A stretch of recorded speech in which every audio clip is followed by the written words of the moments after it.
Hello everyone. इस video में हम बैलेंस फोर्स यानी कि संतुलित बल और अनबैलेंस फोर्स यानी कि असंतुलित बल के बारे में जानेंगे। बेसिकली हम इसको पहले डिफिनेशन से समझेंगे और इनके बीच का डिफरेंसेस जानेंगे। Okay, so let's start our video. Balance force में जो पहला पॉइंट है हमारा वो है when the force exerted on the object are of equal size but in opposite direction then the force are known as balance force. यानी कि हिंदी में समझेंगे, जब किसी वस्तु पर लगाने वाले बल समान होते हैं लेकिन विपरीत दिशा में होते हैं तो उन बलों को संतुलित बल कहा जाता है। ओके, जैसे यहाँ एग्जांपल में देख सकते हैं कि ये एक बीम बैलेंस या फिर तराजू जैसे समझ लो इसको, और इधर जो ऑब्जेक्ट रखा है वो 5 न्यूटन का फोर्स लगा रहा है और इधर जो ऑब्जेक्ट रखा है ये भी 5 न्यूटन का फोर्स लगा रहा है, जिसके वजह से कि यहाँ पे कोई चेंजेस नहीं है, ये दोनों बैलेंस है। तो इसको हम बैलेंस फोर्स का एग्जांपल मानेंगे।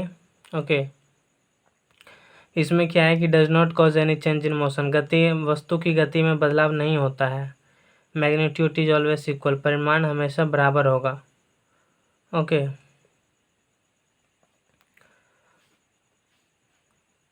सेकेंड है हमारा अनबैलेंस फोर्स यानी कि असंतुलित बल।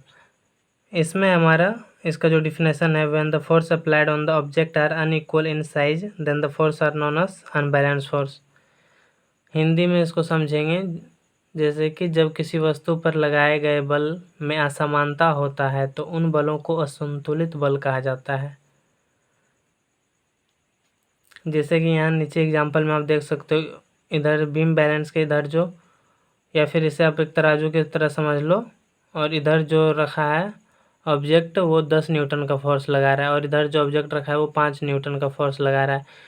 तो इस ऑब्जेक्ट के मुकाबले इधर का जो ऑब्जेक्ट रखा हुआ है ये ज़्यादा फोर्स लगा रहा है, जिसके वजह से कि इधर ऑब्जेक्ट ज़्यादा झुका हुआ है। तो ये अनबैलेंस्ड फोर्स यानी कि असंतुलित बल का एग्जाम्पल हो गया। ओके, सेकेंड पॉइंट है max change in the state of motion, यानी कि अनबैलेंस्ड फोर्स में क्या होगा, वस्तु की गति की अवस्था में बदलाव होता है। And third point is magnitude is not equal, यानी कि परिणाम बराबर नहीं होगा। ओके,